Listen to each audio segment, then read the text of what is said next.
You are a spiritual being, and as such, you have the potential to fully explore and embrace your own spirituality in this life. However, as with everything, embarking on a spiritual path is a choice that you make for yourself at the time that feels most appropriate for you. Now, throughout life, we are all presented with choices leading us to new phases and stages of our development. And it's these things that shape us into the people that we ultimately become. But initially, most of us will progress along a similar path.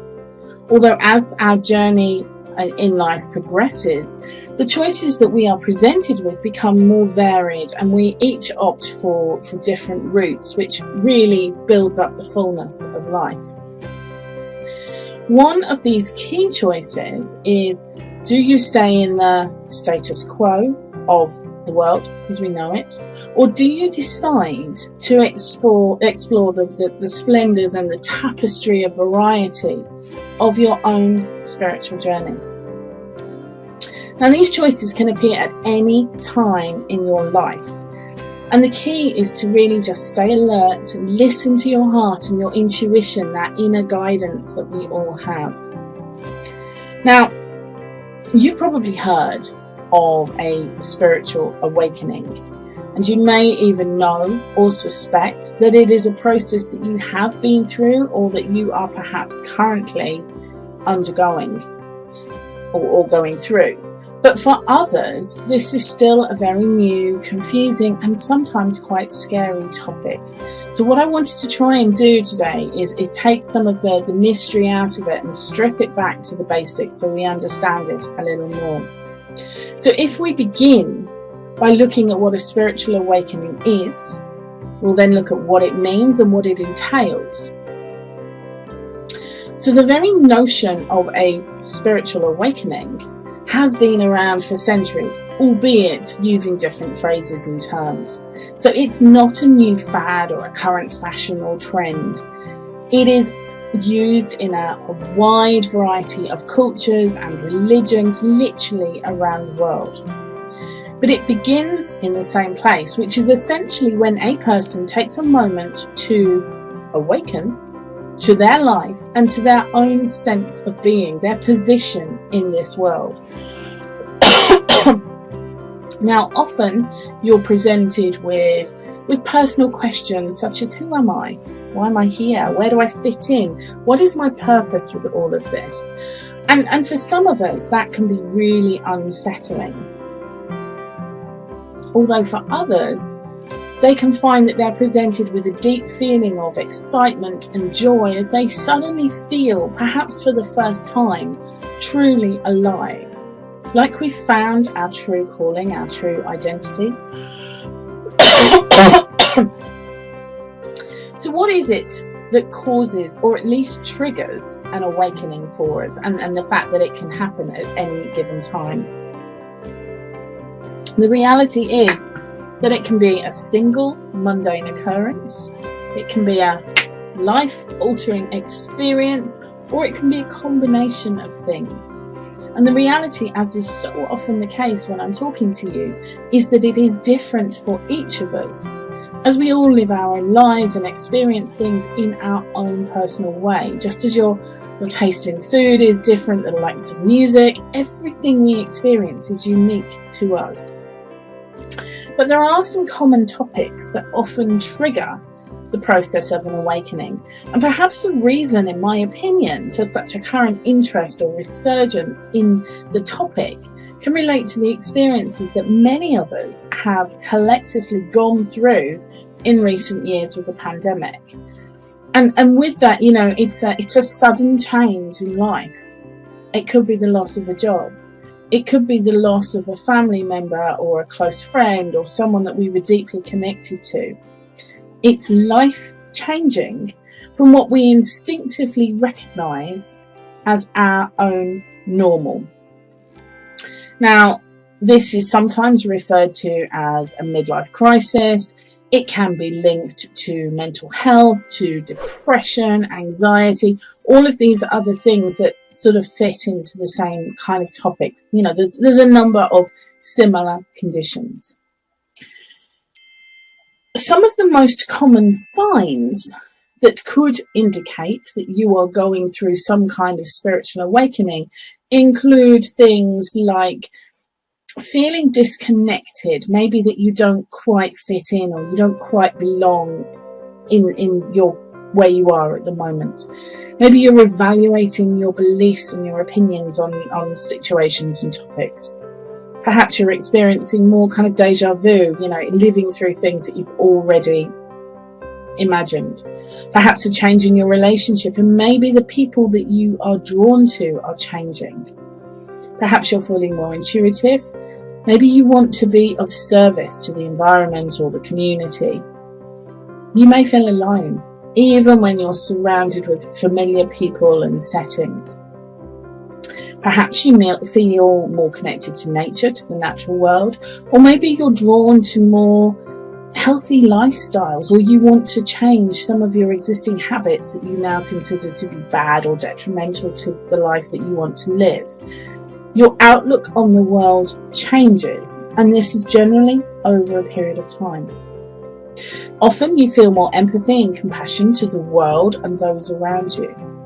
And any of these things in isolation or a combination of them are often early triggers of signs that you are going through some kind of change in your life. Now, undoubtedly, it can be hard. It's often confusing.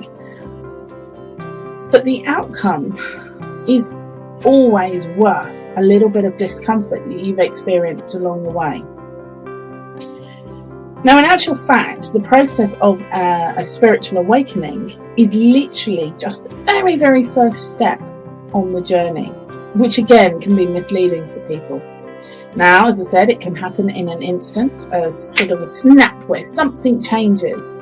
But there are, of course, other phases and stages that follow on from this, that takes you from where you were to where you ultimately are going to end up.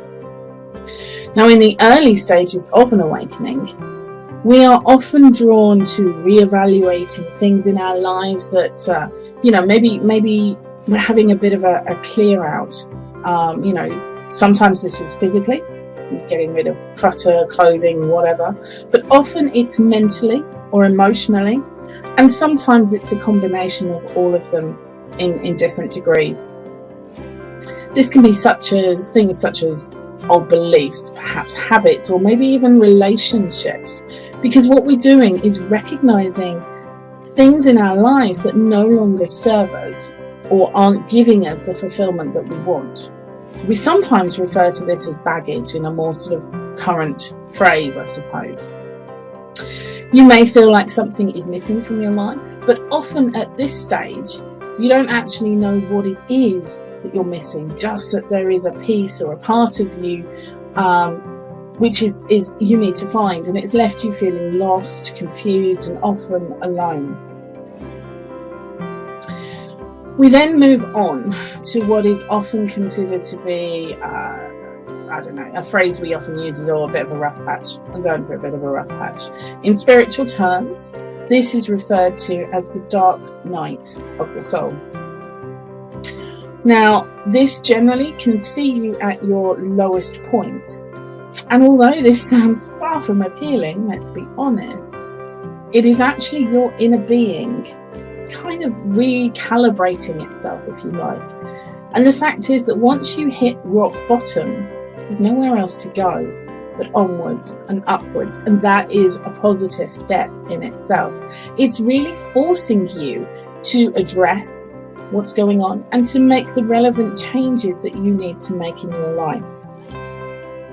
Again, with so many of these things, there is no time frame of guidance that I can give you to support you through this process. It's different for each of us depending on what it is that we need to work through, the things that we need to change. Sometimes it's one thing, sometimes it's a combination of things. It's also very much dependent on our willingness to work through and emerge out of the other side. But what I can tell you is that once you have made it through your own personal rough patch or fog or whatever you want to call it, you will be ready to begin creating your new and improved awakened life. Now, often we resist these changes and we fight against them, but ultimately they don't go away until you address the things that need to be seen to. The next phase after that is about trying different things and experiences to see what feels good. Maybe you branch out into some new hobbies, you make some new friends, you go to different places, you travel, you could move house. You need to figure out what lights up your soul and really follow the breadcrumbs and piece them all together so that as you start to find things that feel right or feel comfortable to you, you find that you're starting also to become more enlightened. You're essentially recognizing, and in a way, you're honoring your true nature. And this is often through your own unique gifts and talents and skills and experiences that you are sort of bringing into your life at that time. Now, we heard of many home businesses being established during the pandemic after life changes were enforced on us. People didn't want to go back into the workplace. Maybe they'd had time on their hands when we were at home to try new hobbies and skills. Maybe they learned new languages or took on some traditional craft work. And something new and exciting was born. It was a new outcome. And this is the type of thing that I'm referring to here, but I'm trying to relay it in modern day terms, I suppose. Now, you could be forgiven for believing that that's actually the end of your awakening process. But the truth is you aren't quite there just yet. Nearly, but not quite. The next phase can and often does take a considerable amount of time, because what it really does is it involves you building a new structure or a routine, some kind of rituals into your life around the new skills or the new talent, the new hobby, the new friends, the emotions, whatever it is that you have discovered. And this is essentially, it's allowing your soul time to grow and heal from the things that has been taken away from it. It's really about finding those routines and rituals that feel right for you and settling them in, embedding them into your new everyday normal. And that can take time, okay? And it deserves your commitment of time. From here, there is indeed a little more housework to be done. It is based on the release and the surrender of any remaining beliefs or ego or habits that you haven't quite fully allowed to go. And you need to do that in order to embrace the newfound you. And this is what we truly mean when we say, that phrase, release what no longer serves you. Because what you've done is you've done so much hard work. You've figured out the lifestyle that you want, but there may still be remnants of your old life kind of, holding you back, sort of hiding in the closet. They're still there, sort of calling to you. And this can be in the form of people. It can be relationships. It can be deep-rooted beliefs. Maybe it's your beliefs about money that were instilled in your childhood, or you really need to purge these once and for all so that you can fully step into your own true power and become the person that you were sent here to be. And once this is all cleared, you will ultimately find yourself with a wonderful sensation of flow and almost a feeling of freedom. You'll feel satisfied, you'll be calm, and you will be fully awakened. Now, often at this final stage, we are drawn to greater awareness of the world and the people around us. And it may be that you're drawn to service in some form or other, which in its own right brings even greater happiness and contentment into your everyday existence. That feeling of doing something for somebody else, for the environment, raising awareness, whatever it is that you feel called to. As you've probably realised by now, a spiritual awakening is not an easy process. But I think it's fair to say that most people who've been through it would tell you wholeheartedly that the outcome is well worth the effort. Now, there are a few things that can make it a little bit easier for you that you might want to consider. So make time and space for this process in your life. Don't fight it.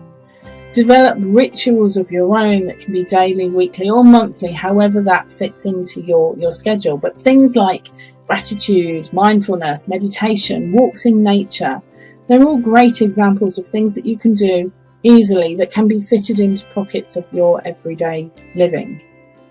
Maybe you can find, or you'll naturally be drawn to, people that you feel you resonate with. You might find some teachers online or some guides or people that you can actually sort of talk to and ask your questions. Seek out sites, blogs, podcasts, anything that resonates with you and soothes you and offers you some form of comfort to help you through this process. But perhaps most importantly, in my opinion at least, is to be kind to yourself and practice self-love and compassion, a message that you get from me consistently. You may often feel it is a process of one step forward, two steps back, particularly in the early days. But all I can really say to you here is place your trust in the process and know that what will unfold before you is your own personal guide back to balance and your true self. Now, spiritual awakenings are undoubtedly complicated, often profound, but always life-changing. They may not be easy, but they will improve your life in a magnitude of ways that perhaps you can't even imagine right now. It is, without doubt, a case of trial and error, and you can follow the steps that we give you, but you've still got to find your own way through it. So give it the time and patience that it deserves. You can't rush through and speed up the process. All you can do is hang on, trust the process, and prepare for a newly awakened life, a beautiful, shiny new opportunity of happiness and joy that is waiting for you on the other side of your own personal awakening.